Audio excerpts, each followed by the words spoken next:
So just like that, guys, I had told you we're going to see some more pro games that were not announced, but even I'm going to admit we got more than I anticipated, as the new pro game that has made the lineup this month is one of my favorite games of this past year, and I'm excited to share that. Also, Ubisoft Plus looks like it's starting to roll out in the remaining countries that didn't have support, and Stadia also announced you can change your name. All that in this video. Make sure you guys subscribe to always be up to date on Stadia news. So here we are on September 1st, guys, and we knew about the 3 Stadia Pro games in Little Big Workshop, Darksiders Genesis 2, and Wavebreak, but 2 new games have joined the fray, and we officially have Ark Survival Evolved. And as you can see from the gameplay here, the game runs it gave me some stutters, and you can tell this is Ark because, well, Ark never runs great on anything. But yes, there was 5 servers, all of them very populated to the point where some were even full. Great to see this game finally arrive on Stadia, and I'm glad so far the servers are populated. But the surprise Stadia Pro game was one of my favorite games of the past 12 months. It's a game that I've spent many hours on both Steam before it released on Stadia,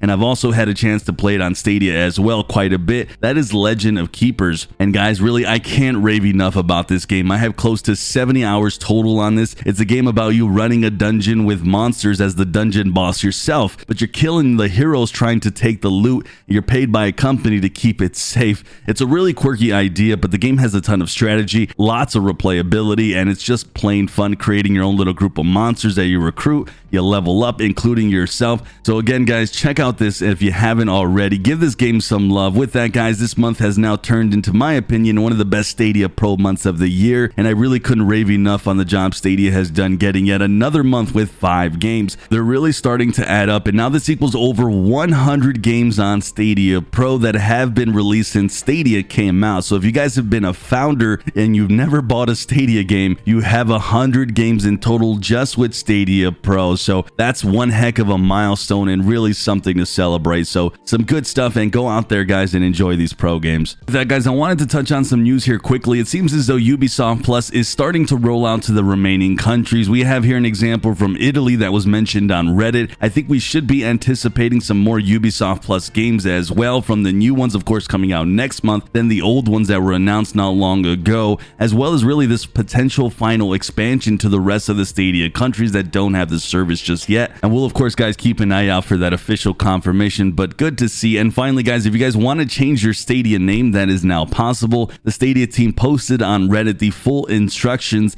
I'll go ahead and have a link down below for that. But if you've been unhappy about your Stadia name, well, now that change is possible. With that, guys, I'm Sunny, and as always, I'll see you guys in the clouds.